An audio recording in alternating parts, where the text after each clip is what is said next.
As I was reviewing how I wanted to approach this, it occurred to me that this was really a good topic, I hope I'm correct in my instinct, for more of a seminar discussion. Some of you are veterans. Let's see how many of you there are who are veterans of so many of these that you remember the very first one we did in December of 2010. Was anybody here for that? You remember? We had the table, or Leo, you were. We had the table, and Callie. We had the tables in a square. And I handed out some documents relating to the secession of South Carolina. And we discussed the documents, because that's what brown bags were when I was in grad school. They were discussions, not lectures. And a couple of us actually did that for the first year or so, the brown bags. We've been going to the lecture format since. But for this, I think the discussion will work well because the topic is an amorphous one. In a sense, there's no wrong answer.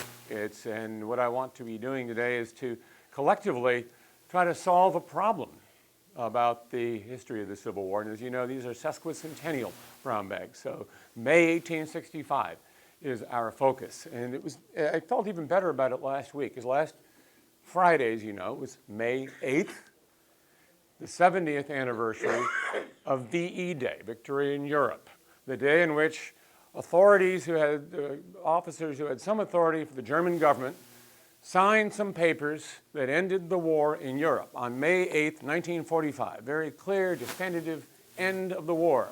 Over here, we hugged and kissed and celebrated in the streets because it was the end of the war in Europe. Everybody knew it. Okay, so the challenge for today, for all of us, when did this American Civil War end? What day and what was the occasion? What determined what the end of the war was? So I want your thoughts. Again, there's no wrong answer. My goal here is to get out on the table for discussion and for elaboration. I hope it's somewhat systematic elaboration. Some candidates, some days, and some of the occasions for why these might qualify as the occasion for the end of the Civil War. Yes, sir.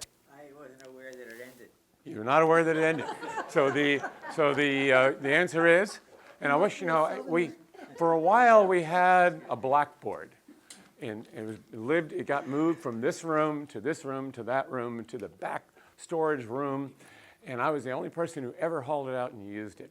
And I think the last time we hired a dumpster to go take away all the relics of the past around here that we don't want to keep, the blackboard bit the dust, and it's too darn bad, because I would love to have that blackboard right about now. So have an imaginary blackboard.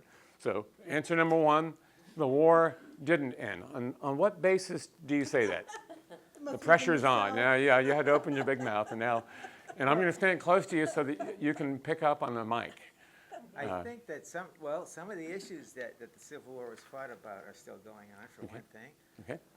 There's still a lot of discussion about when the Civil War ended. So in that sense, I think if no one can give a definitive answer, maybe you will today, but then I don't think we can say it ended. Let's see. I'm particularly perplexed, or interested in, not perplexed by. I like your answer about the issues, that the issues are, there are still issues today, such as? Such as, I don't think we solved the issue of racism completely. I think there are still issues of states' rights. Right, issues of states' rights and racism still They'll alive. probably go on forever. Let's see. So implicit in what you're saying is that what defines the end of a war, maybe, is not necessarily when the shooting stops, but when the causes that brought on the war are resolved. Right. I think really the only issue that was solved was that secession wasn't permitted. Okay. Or secession was unconstitutional, or... Well, is there anything in the Constitution, No. was there a constitutional amendment after the war that said once and for all that secession is not constitutional, not allowed? No, but I think that before a state would seriously secede, they'd have to take a look at the war and say, what am I going to do here? So, I think the word impractical comes to mind, or not ill-advised. How about that? Secession was proven, yeah. What was your word, William? Tell it to Texas. Yeah, tell it to Texas, exactly, yeah. Well, let's not mess with Texas. But yes, but ill-advised secession, that's basically what E.A. Pollard, the editor of the Richmond Examiner, said in his book, The Lost Cause, in 1866. While secession is not constitutional, I think the word he used was impracticable or impractical. So in other words, we learned a lesson. We ain't trying that way again as an expression of states' rights. But what he also said was just what you did. Secession may be impractical, but that doesn't mean that we agree, we the defeated South agrees with the defeat of states' rights, the supremacy of the federal government over the state government, and that we intend to still uphold those rights and have ever since. And there have been famous episodes in the last 150 years based on states' rights. So quite correct. Any other suggestions? Yes, sir. Well, let's go back here first. Thanks. I always like to separate governments from people, and certainly in terms of people, I think this person is correct in a lot of ways. In terms of government, I would just say when southern states started basically returning to Congress and having and at that point they were part of one country. Okay, so assuming then that the main cause of the war, the main issue at war, at least to begin with, was small r reconstruction of the Union. The states had left the Union, and that was the occasion for the war. The states that left the Union, and they thought they insisted they had the right to do so, and the federal government said, no, you don't, and a war broke out in order to bring them back in the Union. So as they came back, that ended the war. That settled the issues. If I was going to draw a line of some sort, I think that's, like you said, no wrong answer. Is there a particular date when that happened? When the nation, based on that criteria, that the nation was reunited, that the Union was whole again? I wouldn't know it. Yeah. I mean, various states became. Tennessee was represented in Congress all along by Andrew Johnson, the man who we'll be talking about again later. And some states were brought back into the Union and represented in Congress even before the shooting stopped. And of course, then there is the radical, we're not going to be going into radical Reconstruction today, by the way. That's well beyond our May 65, and we don't have time for all the ins and outs of that, so fear not. But when the states were finally reconstructed and brought back into the Union once and for all in 1877, and that after that interim period of Reconstruction, not just when they were brought back into the Union originally in 1865. That happened piecemeal as well. So there are exact dates, but too many for us to play with here. Yes, sir, you had. From a Union standpoint, probably when they captured Jefferson Davis. Okay, I was thinking the same thing when you were talking about governments rather than armies or individuals. So what date was that? How well do you all know your... Yeah, what was that? May 10th. May 10th, 1865, which is a huge day, and that's why in some places Confederate Memorial Day is on May 10th. It was also 2 years earlier when Stonewall Jackson died. But May 10th, 1865 was when when Jefferson Davis and his family were captured outside of Irwinville, Georgia. So there we have a very definite date. If when the head of state was captured, constitutes the end of the war, then May 10th, 1865 is our best candidate. Yes, did you? Yes, sir. I think there are a number of things. First, if you ask when did the war end, I would say that the war ended when the last armed force surrendered. Okay. Everyone hear that? When the last armed force surrendered? Okay. If we're talking about the revolution, that probably didn't end until someone said until all of the states were readmitted to the Union. But if you talk about the causes of the war, it may not have ended yet, in that freed slaves and probably many other disenfranchised people in the South, certainly when they got the right to vote, when they got the right to hold office, all of those things would move us closer. But for that to end, I think we still have a little bit to go. Okay, so a couple of thoughts there. One, when the shooting stopped when the last military force, and we're going to probe that more in a moment. So I'm going to park that off to the side for now. So also your point about the continuity of the issues, but you also mentioned about emancipation and voting rights. So although the war really didn't start as a war of emancipation, it did in the minds of those who wanted to be emancipated, for sure. They made it a war for emancipation almost immediately. And with the Emancipation Proclamation announced in September of 1862, and even before that with the Confiscation Acts, it became a war of emancipation, certainly by January 1st, 1863 with the Emancipation Proclamation. So can we, based on that criteria, can we fix a particular date for when that end was achieved? When, and of course, justice, equality, and racial equality in a nation, we've already determined that's still in the future. But how about just, is there a benchmark, a date, and a particular benchmark that we could use for when the issue of emancipation? Constitutional amendments. Constitutional amendments, 13, 14, and 15.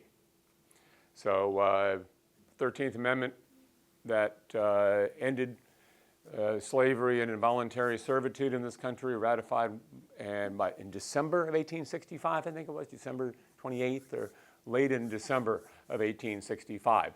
And when those slaves who were particularly in the state of Kentucky, were in this limbo, they were not covered by the Emancipation Proclamation, and yet there were slave states, and the rights of property of their owners were being respected in the interest of keeping Kentucky on the Union side, ironically. So those slaves weren't freed behind Union lines, if you will, until December of 1865. So potentially the 13th Amendment, 15th, 14th, and particularly the 15th get more into voting rights, as you were talking about. So 1870 for the ratification of the 15th Amendment would give us another potential benchmark. John, I just thought of something else. Sure. One of the things that sticks out in my mind from Ken Burns is the Civil War was when Shelby Foote shared the Confederate soldier when asked, why are you fighting this war? And he said, because you're here. Yeah. So I know there were many people in the South that fought this war because there were Northern armies, federal armies. So maybe it's when all the federal armies leave. It's another consideration. Which, of course, that was in 1877 as a result, when the federal armies left. It was in 1877 as a result of the so-called Compromise of 1876 from the presidential election that year. There were still federal troops in Louisiana, South Carolina, and Florida, I believe, at that point, as a result of radical Reconstruction. And of course, there were lots of federal troops in the South, even after the war, even before Reconstruction began, because of what was happening in Mexico. And also because some troops that had been, federal troops that had been mustered in for 3 years, it hadn't been 3 years yet, so they weren't allowed to go home. That was especially true for the U.S. colored troops, who were mustered in later. They weren't allowed to enlist until later. And they were kept in the ranks until December of 1866.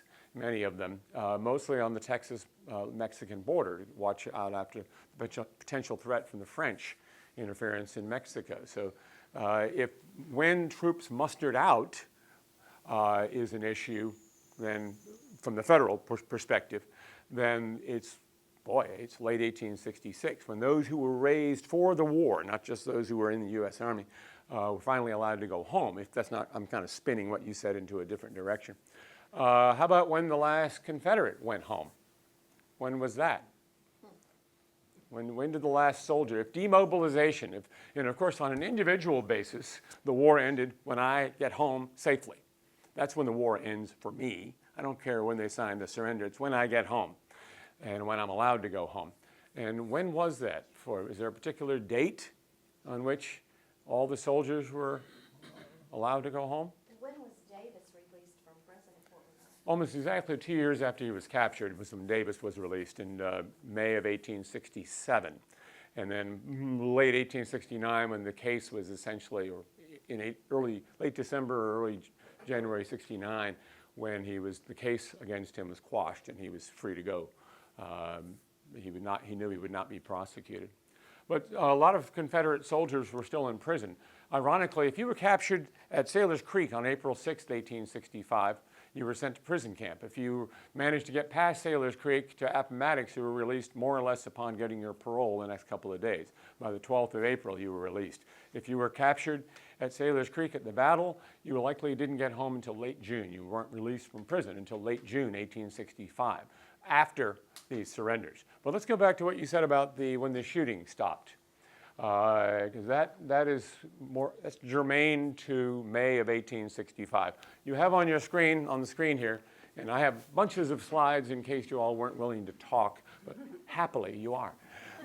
So I don't need to make this into a slideshow after all, and I don't really intend to do so. But you have the famous moment captured, never on film, of course, so all speculative, between Lee and Grant at Appomattox. The end of the war. So let's keep ourselves for the time being now, just to explore this little corner of the topic. When the shooting stopped, when the last armed forces gave up. Appomattox? Any votes for Appomattox? No. That's after Appomattox, before Appomattox. Even today, reading the newspapers, become attentive to this, as we all have since we opened up began working on our museum out at Appomattox. The number of times, even today, when news reporters will talk about the South since Appomattox, things since Appomattox as a metaphor, as an idiom, is the end of the war. Everybody knows it. That's most American citizens, at least until the education system started going downhill, would know Appomattox. That is one of the most recognized names, and everybody in America with a sixth grade education would know that Appomattox means the end of the Civil War. But was it? Okay, so what else? How many men surrendered at Appomattox? What force surrendered at Appomattox? Army of Northern Virginia. Excellent. It's about 28,000 men. The number kind of shifts. We don't know for sure. Keep adding to the list as people establish that they were there. They just didn't get their names on a parole list for whatever reason. So after Appomattox, any more surrenders? North Carolina. Joseph Johnston. I think I can go to that slide without having to shop around. Another fanciful sketch looks by Courier, brought to you by Courier and Ives. Do not believe the war. Do not think of the war through through Courier and Ives. Just don't. It's not. This is a picture of Joseph Johnston looking as he did in 1860, stuck on a Confederate uniform. But this is the Bennett farm surrender, April 18th or 26th? 26th is what it says. But I'm going to hold out for April 18th, 1865. They signed a surrender document that day, Johnston and Sherman, as most of you know. A very generous one, similar to the terms of Appomattox, but also allowed the state governments to continue to exist and kind of dealt in the political realm. And they sent that to their respective heads of state. And Andrew Johnson, Lincoln was dead by this time, and of course his assassination hung over all what happened in the next month. They were rejected. The terms were rejected by the U.S. government. Back to the drawing board. U.S. Grant even came down to talk to his protege and basically said to Sherman, "What are you thinking? What are you thinking?" Because Sherman had gotten in some deep doo-doo with the public as being too soft on the Confederates. So they did sign a second agreement at the Bennett farm on April 26, 1865, surrendering 30-some thousand men of the Army of Tennessee and the forces with Johnston in North Carolina. But Johnston was also the head. He was not only the commander of the Army of Tennessee here in North Carolina, the so-called Western Theater now in North Carolina, surrounding around Greensboro, but also the head of the Department of South Carolina, Georgia, and Northern Florida. And all those men were surrendered that day too, to the effect of 90,000 men. The single largest surrender of Confederate forces occurred where was it? Durham, Bennett Farm, or was it at Greensboro? Durham was where this occurred, near Durham. And you can visit Bennett Farm, the reconstructed Bennett House and the Peace Memorial. But we have an original sketch in our collection of the negotiations occurring outside of it. Here's the paroling of the forces. But notice this parole of Archer Anderson, Greensboro, May 2nd. 1865. So we get into May, my topic. It gets us into May because that's when all the paroles occurred. So unlike Appomattox, when the Confederate armies and the Union Army were right there in the same little village, and they had a surrender parade a couple of days later, and they paroled them all right then and there. In North Carolina and elsewhere, it was the agreement signed near Durham Station, 30-something miles west, and about 40 miles spread out were Confederate troops in many camps. as far away as High Point, North Carolina, not in one place. And they took their paroles pretty much without, kind of like the Baltimore Orioles games a few weeks ago. They played on their own without any audience around, without a crowd at all. They were paroled on their own. They paroled in an office, paroled and they stacked their arms without Union armies around them because the Union armies were 40 miles away. So a very different kinds of situation physically. Johnston's army was not threatened. He was not surrounded. He was not the way Lee was. It was a surrender that occurred he could have walked away. They could have continued to fight. There was no reason that Johnston had to surrender at Greensboro or at Durham and then his men to be paroled. And that's a theme that we'll hear again and again as we go into some of these other surrenders. So May 2nd, in some ways, is the magic date for the surrender of the armies that Johnston surrendered. But then again, Tallahassee, Florida, one of the only capitals, one of two, the other one being Austin, not occupied by federal troops during the war, was occupied on May 10th and formally surrendered on May 20th as a result of Johnston's surrender. So if you're in Florida, May 20th becomes the date when your state capital was finally captured and occupied. Other troops to be surrendered? Did this end it all? No. Who else was left? You had Stan Wade. Stan Wadey, or Wadey, we've never gotten a definitive pronunciation on that. So Stan Wade is our CEO. Okay. Stan Wadey Rawls. Is he old enough to be there? No question. I'm not going to answer that one. But the Indian troops will be Sean Kane's topic next month, so I don't want to intrude on Sean, but the Indian surrender in the last of the Indian War, and Sean's going to talk about the Indian War, which is a really little-known part of the Civil War, is the topic for next month's Brown Bag. But suffice it to say, June 23rd in Dokesville, Fort Towson, Oklahoma, then called Indian Territory, the last of the land troops to be surrendered. But anything between Greensboro, Durham Station, and then Kirby Smith, Edmund Kirby Smith, and let's take them in chronological order so I don't have to go through the slides too much, but let's park Kirby Smith off to the side for a moment. Anybody else before him? Richard Taylor, who was the relative by marriage of the President of the Confederate States and the son of the President of the United States, so Zachary Taylor, a Yale graduate, no military experience, became a lieutenant general, and a fine one at that, who commanded the Department of Alabama, Mississippi, and eastern Louisiana. After the forces at Mobile, the Confederates evacuated Mobile on April 12th. He knew the gig was up and entered into negotiations with his counterpart, Edward R.S. Canby, about terms of surrender. He, like Johnston, that is, Taylor, like Johnston, knew that the surrender of Lee's army essentially meant the end of resistance, a de facto end of the war. I'm going to state that now in case I get crunched for time and I forget to say it later.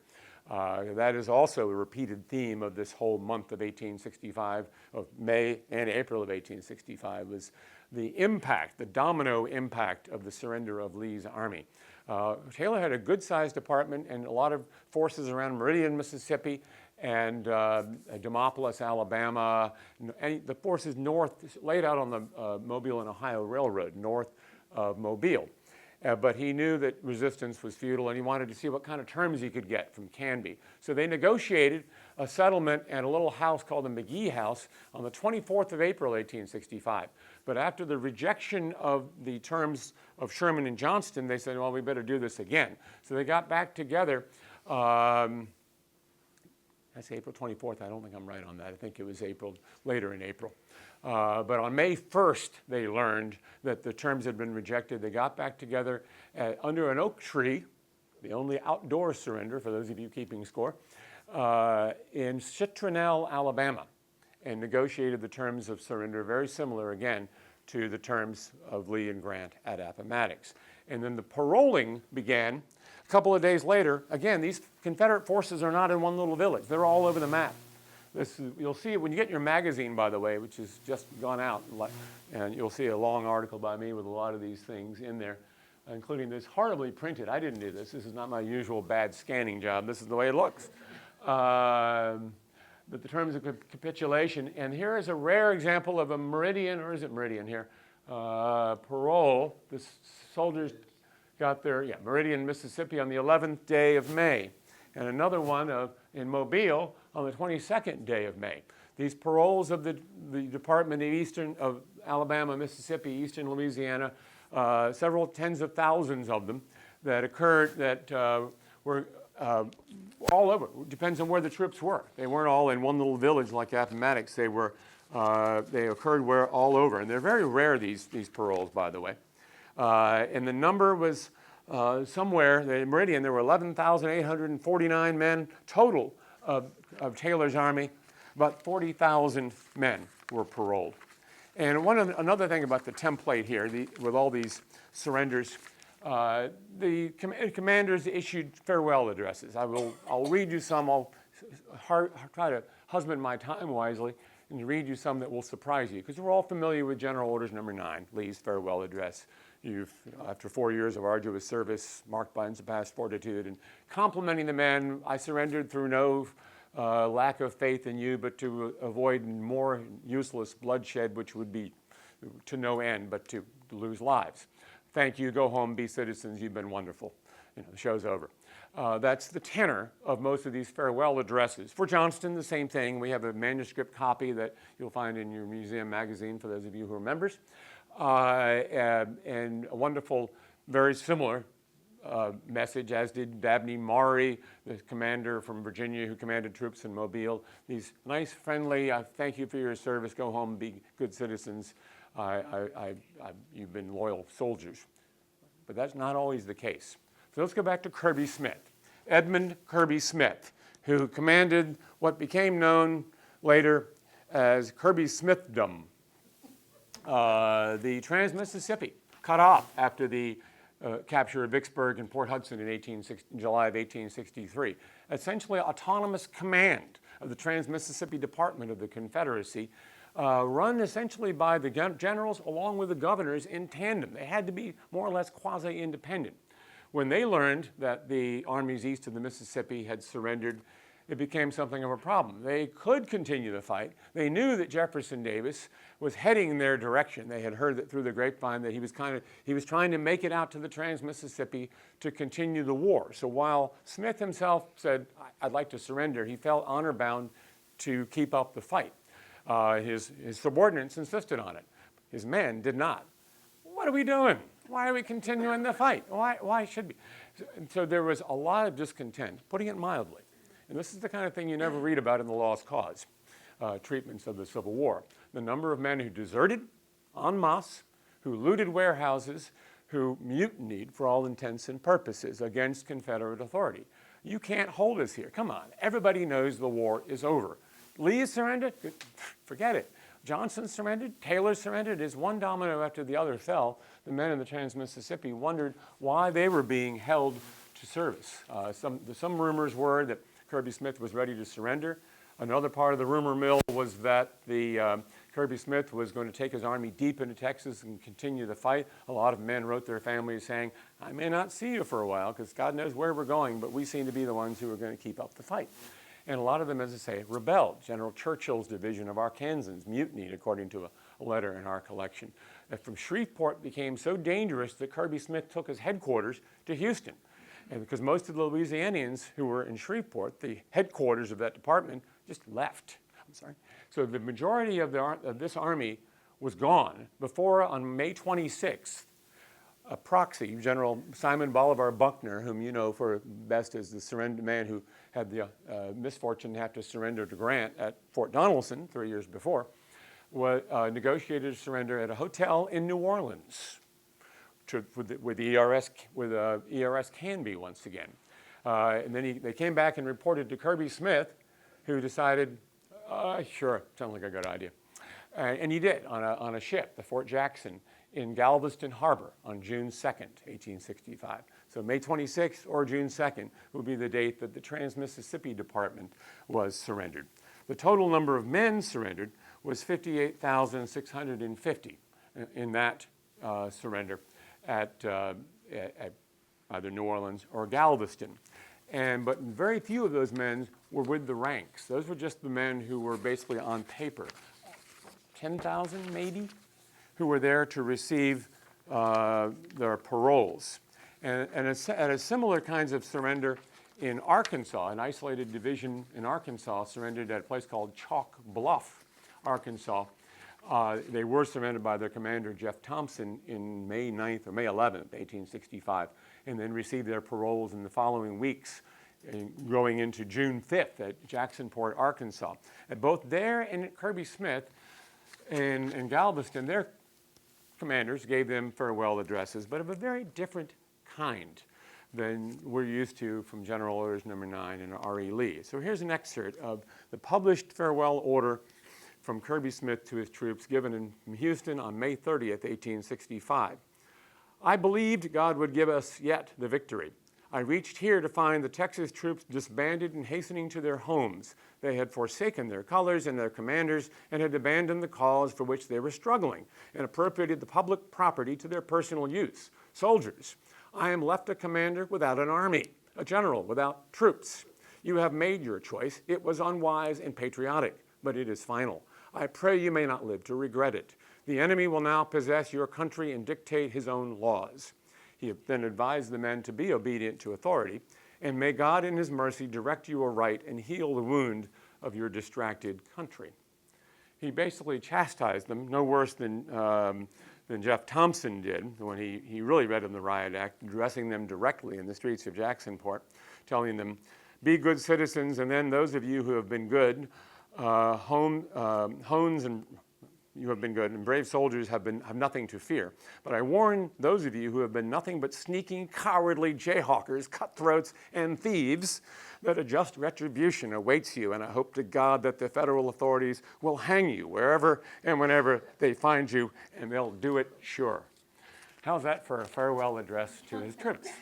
So, in other words, the way the war ended in places like the Trans-Mississippi and Arkansas were really different than what we think of the war ending in Virginia and at Appomattox. Appomattox is seen as sort of a template, but it really wasn't in many ways. It was very different in the fact that the compactness of the armies in one place, that the neatness of it. Elsewhere, there was a lot of chaos, of looting of supplies and stores, and men making their own decisions, going home. And why was that? Because of Appomattox, indirectly, because everyone recognized, there were so many people, North and South, recognized that Lee's army was the most effective force. Really, in so many ways, it was the only force keeping the Confederacy alive. When Lee's army surrendered at Appomattox, most people, North and South, recognized it de facto as the end, and resistance was futile and even fatal. I skipped over this slide, these slides, of the Battle of Palmetto Ranch, Texas, May 12th, 13th, 1865. The last shooting battle of the war, a misguided effect by a federal officer in the area of Brownsville, Texas is where this is. And here's the battlefield of Palmetto Ranch, or Palmetto. There's no real resolution on that. And this poor man was maybe the last man killed. 34th Indiana, killed on May 13th. Another man died of his wounds. 2 fatalities at the Battle of Palmetto Ranch, Texas, outside Brownsville in 1865. Very clearly, this man's war ended on May 13th.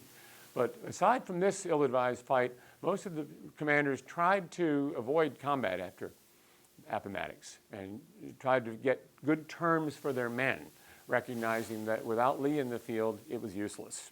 And the federal officers tried to play on that. They actually sent out emissaries to other armies. Okay, Lee surrendered. Do you want to come in now? And most men did. And as these surrenders, one after the other, occurred, the men who were still being held to service resented it. Their lives were in danger, like this poor man's life. And the war did not end neatly. But you said earlier something about the last armed resistance. And that's why I've kind of gone off on this riff on my own here, also in the name of efficiency. But was that the last, the Trans-Mississippi and even the Indian Territory, the last armed resistance? It was a battle. Sea battle. A sea battle? Yeah, well, yeah, I guess there was. A sea battle? Okay, we're getting warmer here. A sea battle, so it's something, forces still at sea. Yep. Okay, anybody know that story? They were off the Shenandoah? The Shenandoah, okay. Not Sims, but James Iredell Waddell. But yeah, another of the pirates, the so-called the commerce raiding ships, that was out of communication, and didn't learn definitively until about the end of the war, until August 2nd. And then, but in May, once again, my topic, and Sam Craighead, who most of you know, is behind the camera. He's smart.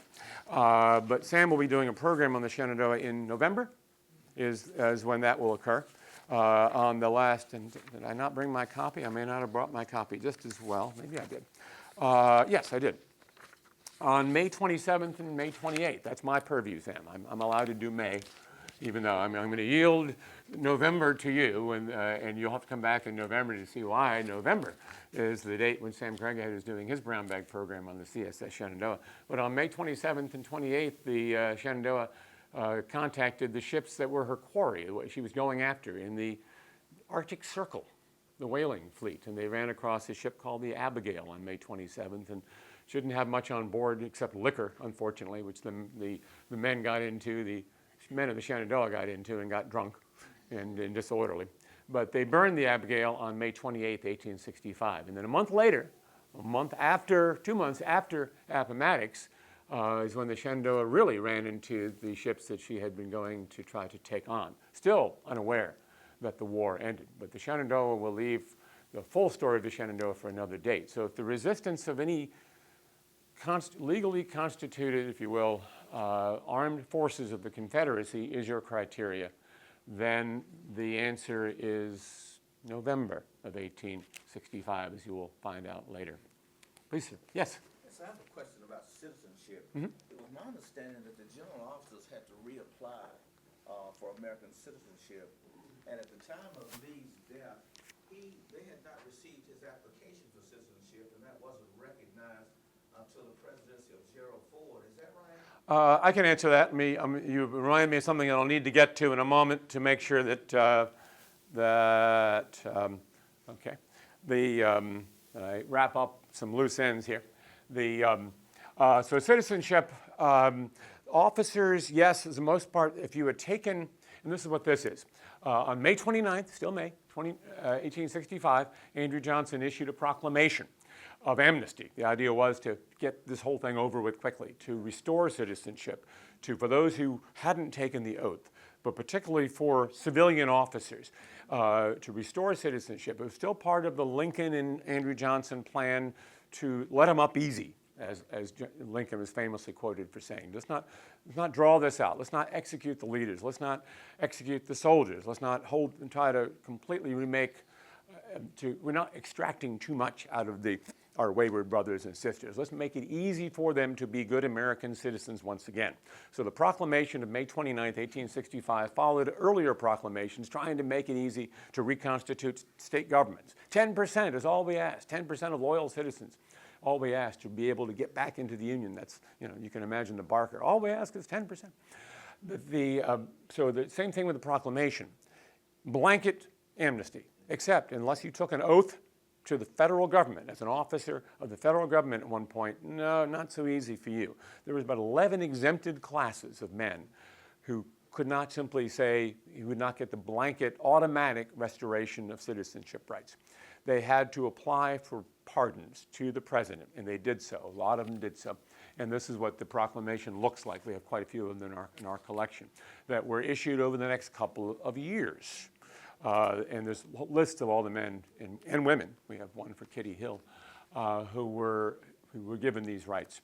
Robert E. Lee could have and did apply for his citizenship. Some dickering over it because of the question of whether the Appomattox parole was enough. But he eventually filled out the paperwork, and it went to Washington, and it was lost conveniently. What it was lost is someone basically got it in the office and, hey, looky here, how cool. And they parked it aside. And it was lost until a researcher found it about 1970. And it was restored in 76, was it? 75, 76? somewhere, Gerald Ford's administration. And then after that, someone got the wise idea, Jefferson Davis hasn't had his restored yet either. Let's restore his. So Mark Hatfield of Oregon sponsored restoration of his citizenship in the Ford administration. But unlike Lee, where he wanted his back, Davis didn't apply for it because he didn't want it back. He did not want to, he thought, he never lost it. It was a matter of principle for Davis. So Davis is rolling over in his grave even now over at Hollywood at the idea that someone did that on his behalf, whereas Lee wanted it back. But the May 29th proclamation is another target we have to hit, and I'm a little bit over time right now, so I'm going to go quickly to answer. So May 29th, in many ways, if restoration of citizenship and trying to settle one question of the war, which is trying to get people back in to the Union, not only states but people, the May 29th proclamation is another one. But is there one particular date, once again, at which we can say that the war ended? Well, actually, yes.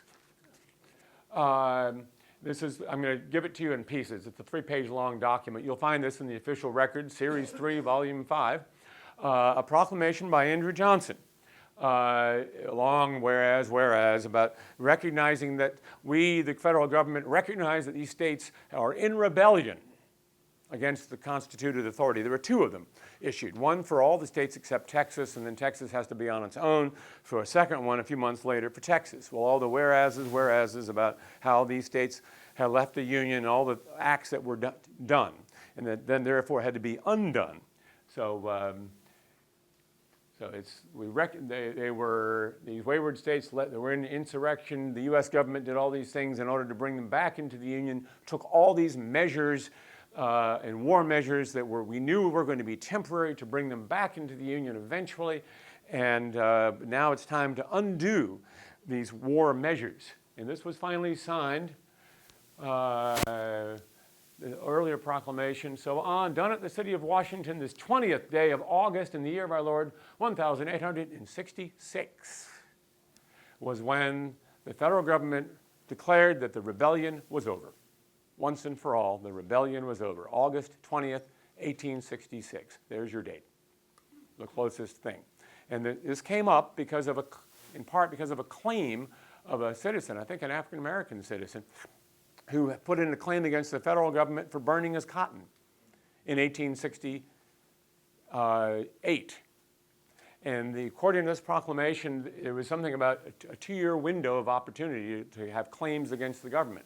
And the question was he within the window? And it turns out that he was. But it was this document that was used, this proclamation of 1866 was used as the benchmark for when the rebellion ended. So if you want something signed, 1866 is your date. If you want something, the last troops, or land troops, if you don't count Indians, that would be June 2nd, 1865. Indian troops, June 23rd, 1865. Last flag, November 2nd, 1865. But November 6th was the last, came into the harbor on the 5th and the 6th. Okay, 6th, you're saying the same thing. Okay, that's why you come back for Sam in November. But I would posit that all of these, this is sort of trivia. It's called the kind of thing you sit around and drink beer. That would be a good idea. That's what you do after a college class colloquium. You go out and drink beer. And compare notes. When was the last shot? When was the last flag? When was the last man wounded? When was the last man killed? When did the last troop get home? All those are benchmarks. The more serious benchmarks, of course, are the settlement of the issues. But for all intents and purposes, I go back to Appomattox. If you really want the de facto end of the war, there's a reason we say after Appomattox, because it was at that moment that everyone knew that resistance was effectively over, and it was simply a matter of wrapping it up as neatly, as peacefully as possible. And both sides kind of recognized that after Appomattox. I think that's the last point. I'm sure there's something else I wanted to say. But I know some of you, I'm going to take your question in a moment, but I want to give some of you who've been wanting to escape for an hour an opportunity to do so. So I will finish the formal remarks in the colloquium seminar right now, but we can certainly, for all those of you who want to ask, and and discuss some more questions. But for those of you who need to go, thank you very much.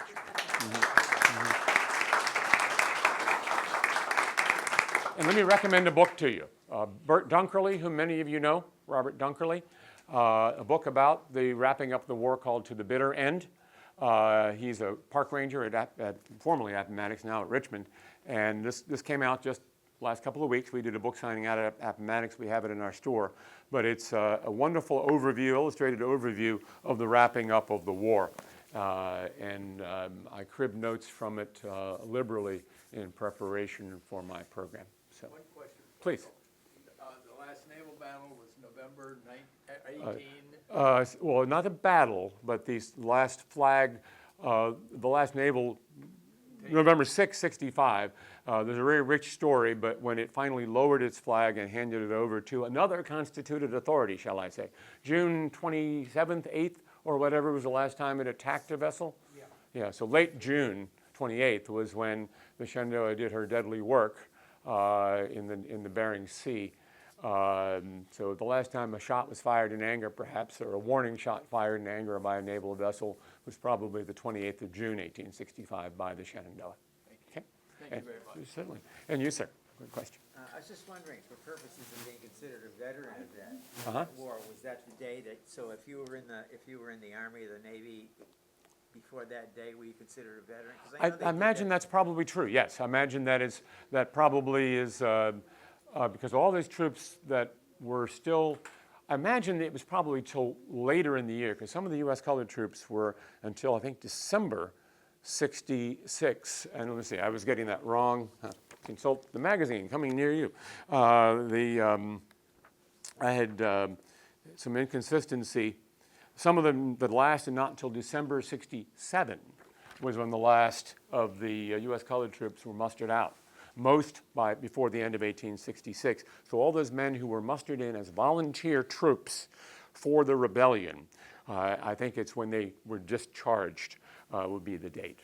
But they were all mustered in 64 and early 65. But so December 67 was the final mustering out of those troops. So, and of course, as you know, the GAR, the Grand Army of the Republic, the veterans organization of the U.S. Army, very strong politically and they lobbied heavily for pensions from the federal government for those men. I think it's safe to say anybody who had anything to do with the rebellion, and there's a very good book by Barbara Gannon about U.S. colored troop veterans after the war. They were very much part of the GAR and more widely accepted than we would have thought. So no doubt any of them who were involved were not only considered veterans for prestige, but also more importantly for the perks that they received from the government. Okay. Other John, that question? last Please. line there above Andrew Johnson, Uh-huh. the United States of America, the 91st. Yeah. Is that 1791 or? Yeah, the independence of, what would that be? 77. Let's do our quick math here. 75. 76. Well, 75 beginning in the 91st year. Since this is August 20th, so it's the 91st, the year of, so the beginning of the 91st year following July 4th, 76. Okay. You all have been an excellent class. Thank you for indulging this colloquium and this format. I hope we got it all on tape reasonably well. Very good. Thank you very much. I'll look forward to seeing you at the next brown bag for those of you who live in the area. For those of you who don't, thank you for coming. Flyer